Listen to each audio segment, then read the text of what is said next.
Chapter 5, in which Rabbit has a busy day, and we learn what Christopher Robin does in the mornings. It was going to be one of Rabbit's busy days. As soon as he woke up, he felt important, as if everything depended upon him. It was just the day for organizing something, or for writing a notice signed Rabbit, or for seeing what everybody else thought about it. It was a perfect morning for hurrying round to Pooh and saying, "Very well then, I'll tell Piglet," and then going to Piglet and saying, "Pooh thinks, but perhaps I'd better see Owl first." It was a captainish sort of day, when everybody said, "Yes, Rabbit," and "No, Rabbit," and waited until he had told them. He came out of his house and sniffed the warm spring morning as he wondered what he would do. Kanga's house was nearest, and at Kanga's house was Roo, who said, "Yes, Rabbit," and "No, Rabbit," almost better than anybody else in the forest.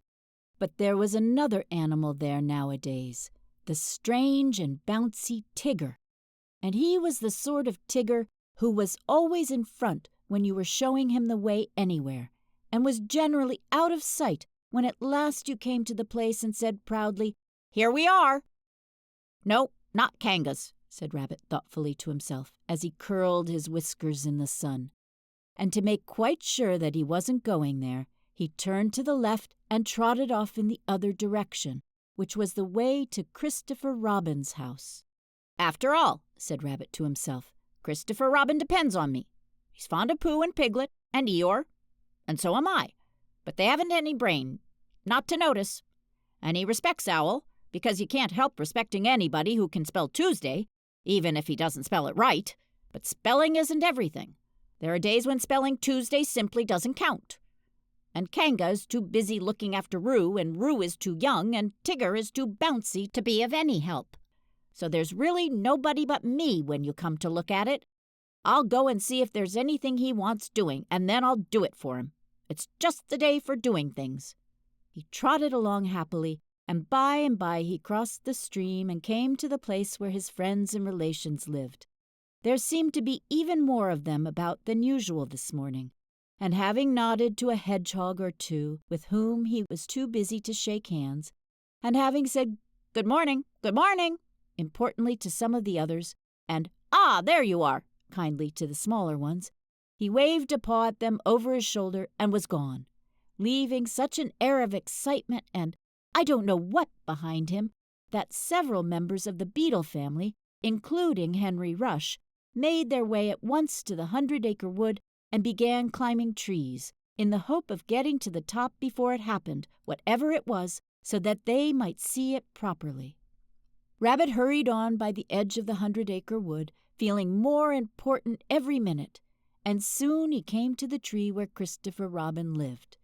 He knocked at the door, and he called out once or twice, and then he walked back a little way and put his paw up to keep the sun out, and called to the top of the tree, and then he turned all round and shouted, "Hello!"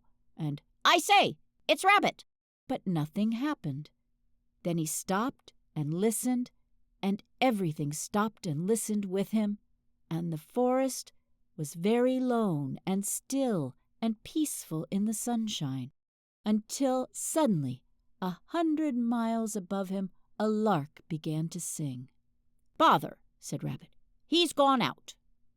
He went back to the green front door just to make sure, and he was turning away, feeling that his morning had got all spoilt, when he saw a piece of paper on the ground, and there was a pin in it, as if it had fallen off the door. "Ha!" said Rabbit, feeling quite happy again. "Another notice." This is what it said: "Gone out, back, sun, Bissy, back, sun. C.R." "Ha!" said Rabbit again. "I must tell the others."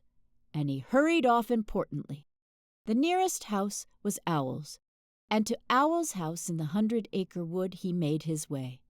He came to Owl's door, and he knocked, and he rang, and he rang, and he knocked, and at last Owl's head came out and said, "Go away, I'm thinking." "Oh, it's you?" which was how he always began. "Owl," said Rabbit shortly, You and I have brains. The others have fluff. If there is any thinking to be done in this forest, and when I say thinking, I mean thinking, you and I must do it." "Yes," said Owl, "I was." "Read that." Owl took Christopher Robin's notice from Rabbit and looked at it nervously. He could spell his own name, Wool, and he could spell Tuesday so that you knew it wasn't Wednesday, and he could read quite comfortably when you weren't looking over his shoulder and saying, "Well," all the time, and he could— "Well?" said Rabbit. "Yes," said Owl, looking wise and thoughtful. "I see what you mean. Undoubtedly." "Well?" "Exactly," said Owl. "Precisely." And he added after a little thought, "If you had not come to me, I should have come to you." "Why?" asked Rabbit. "For that very reason," said Owl, hoping that something helpful would happen soon.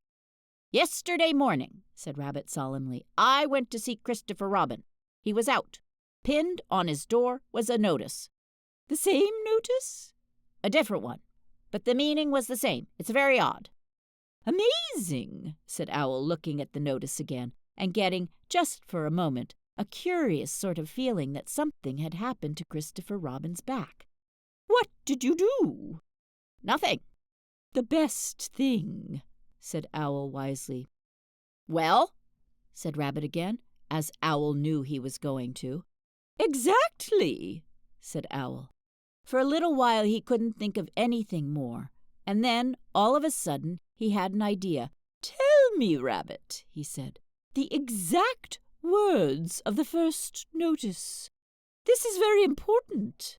Everything depends on this. The exact words of the first notice." "It was just the same as that one, really." Owl looked at him and wondered whether to push him off the tree. But feeling that he could always do it afterwards, he tried once more to find out what they were talking about.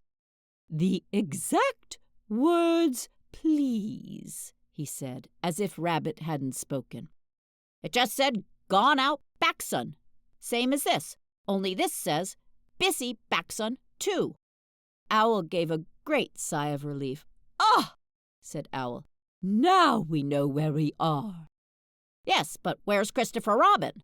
said Rabbit. "That's the point." Owl looked at the notice again.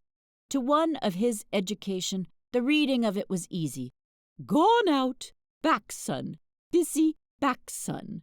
Just the sort of thing you'd expect to see on a notice. "It is quite clear what has happened, my dear Rabbit," he said. "Christopher Robin has gone out somewhere with Backson.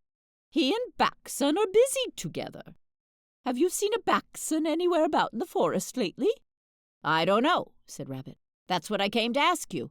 What are they like?"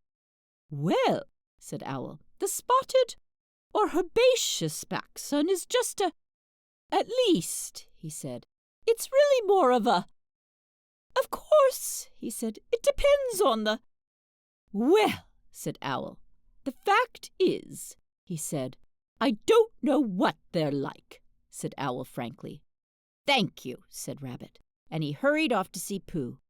Before he had gone very far he heard a noise, so he stopped and listened. This was the noise. Noise by Pooh. "Oh, the butterflies are flying, now the winter days are dying, and the primroses are trying to be seen. And the turtle doves are cooing, and the woods are up and doing, for the violets are bluing in the green. Oh, the honey bees are gumming on their little wings and humming that the summer which is coming will be fun. And the cows are almost cooing, and the turtle doves are mooing, which is why a Pooh is pooing in the sun. For the spring is really springing. You can see a skylark singing, and the bluebells which are ringing can be heard. And the cuckoo isn't cooing, but he's cucking and he's oohing, and a Pooh is simply pooing like a bird." "Hello, Pooh," said Rabbit. "Hello, Rabbit," said Pooh dreamily. "Did you make that song up?" "Well, I sort of made it up," said Pooh. "It isn't brain," he went on humbly, "because you know why, Rabbit, but it comes to me sometimes." "Ah," said Rabbit. who never let things come to him but always went and fetched them. "Well, the point is, have you seen a spotted or herbaceous baxon in the forest at all?" "No," said Pooh. No," said Pooh. "I saw Tigger just now." "That's no good." "No," said Pooh. "I thought it wasn't." "Have you seen Piglet?" "Yes," said Pooh. "I suppose that isn't any good either?" he asked meekly. "Well, depends if he saw anything." "He saw me," said Pooh. Rabbit sat down on the ground next to Pooh and, feeling much less important like that, stood up again. "What it all comes to is this," he said. "What does Christopher Robin do in the morning nowadays?" "What sort of thing?" "Well, can you tell me anything you've seen him do in the morning, these last few days?" "Yes," said Pooh. "We had breakfast together yesterday by the pine trees. I'd made up a little basket, just a little fair-sized basket, an ordinary biggish sort of basket, full of—" Yes, said Rabbit. "But I mean later than that. Have you seen him between 11 and 12? "Well," said Pooh, "at 11 o'clock. At 11 o'clock, well, at 11 o'clock, you see, I generally get home about then, because I have 1 or 2 things to do." "Quarter past 11, then?" "Well," said Pooh. "Half past?" "Yes," said Pooh. "At 1/2 past, or perhaps later, I might have seen him." And now that he did think of it, he began to remember that he hadn't seen Christopher Robin about so much lately, not in the mornings. Afternoons, yes. Evenings, yes. Before breakfast, yes. Just after breakfast, yes. And then perhaps, "See you again, Pooh," and off he'd go. "That's just it," said Rabbit. "Where?" "Perhaps he's looking for something." "What?" asked Rabbit. "That's just what I was going to say," said Pooh. And then he added, "Perhaps he's looking for a "A spotted or herbaceous baxon?" "Yes," said Pooh. "One of those, in case it isn't." Rabbit looked at him severely. "I don't think you're helping," he said. "No," said Pooh. "I do try," he added humbly. Rabbit thanked him for trying and said that he would now go and see Eeyore, and Pooh could walk with him if he liked. But Pooh, who felt another verse of his song coming on him, said he would wait for Piglet. Goodbye, Rabbit. So off Rabbit went. But as it happened, it was Rabbit who saw Piglet first. Piglet had got up early that morning to pick himself a bunch of violets. And when he had picked them and put them in a pot in the middle of his house, it suddenly came over him that nobody had ever picked Eeyore a bunch of violets. And the more he thought of this, the more he thought how sad it was to be an animal who had never had a bunch of violets picked for him. So he hurried out again, saying to himself, "Eeyore, violets!" and then, "Violets, Eeyore!" in case he forgot, because it was that sort of day, and he picked a large bunch and trotted along, smelling them and feeling very happy, until he came to the place where Eeyore was. "Oh, Eeyore!" began Piglet a little nervously, because Eeyore was busy. Eeyore put out a paw and waved him away. "Tomorrow," said Eeyore, "or the next day." Piglet came a little closer to see what it was. Eeyore had 3 sticks on the ground and was looking at them. 2 of the sticks were touching at one end, but not at the other, and the 3rd stick was laid across them. Piglet thought that perhaps this was a trap of some kind. "Oh, Eeyore!" he began again. "I just—" "Is that little Piglet?" said Eeyore, still looking hard at his sticks. "Yes, Eeyore, and I—" "Do you know what this is?" "No," said Piglet. "It's an A." "Oh!" said Piglet. "Not O, A," said Eeyore severely. "Can't you hear? Or do you think you have more education than Christopher Robin?" "Yes," said Piglet. "No," said Piglet very quickly, and he came closer still. "Christopher Robin said it was an A, and an A it is, until somebody treads on it," Eeyore added sternly.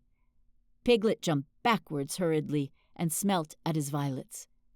"Do you know what A means, little Piglet?" "No, Eeyore, I don't." "It means learning. It means education. It means all the things that you and Pooh haven't got. That's what A means. Oh, said Piglet again. I mean, does it? He explained quickly. I'm telling you. People come and go in this forest, and they say, it's only Eeyore, so it doesn't count. They walk to and fro, saying, ha ha. But do they know anything about A? They don't. It's just 3 sticks to them. But to the educated, mark this, little piglet, to the educated, not meaning Poohs and Piglets. It's a great and glorious A. Not, he added, just something that anybody can come and breathe on. Piglet stepped back nervously and looked round for help. Here's Rabbit, he said gladly. Hello, Rabbit. Rabbit came up importantly, nodded to Piglet, and said, Ah, Eeyore, in the voice of one who would be saying goodbye in about 2 more minutes. There's just one thing I wanted to ask you, Eeyore. What happens to Christopher Robin in the mornings nowadays? What's this that I'm looking at? Said Eeyore, still looking at it. 3 sticks, said Rabbit promptly. You see, said Eeyore to Piglet. He turned to Rabbit. I will now answer your question, he said solemnly. Thank you. What does Christopher Robin do in the mornings? He learns. He becomes educated. He instigates. I think that is the word he mentioned, but I may be referring to something else. He instigates knowledge. In my small way, I also, if I have the word right, am doing what he does. That, for instance, is an A, said Rabbit, but not a very good one. Well, I must get back and tell the others. Eeyore looked at his sticks, and then he looked at Piglet. What did Rabbit say it was? He asked. An A, said Piglet.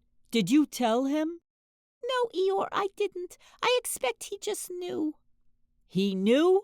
You mean this A thing is a thing Rabbit knew? Yes, Eeyore. He's clever, Rabbit is. Clever, said Eeyore scornfully, putting a foot heavily on his 3 sticks. Education, said Eeyore, bitterly jumping on his 6 sticks. What is learning? Asked Eeyore as he kicked his 12 sticks into the air. A thing Rabbit knows. Ha! I think, began Piglet nervously. Don't, said Eeyore. I think violets are rather nice, said Piglet, and he laid his bunch in front of Eeyore and scampered off. Next morning, the notice on Christopher Robin's door said, Gone out, back soon, C.R., which is why all the animals in the forest, except, of course, the spotted and herbaceous backsun, now know what Christopher Robin does in the mornings.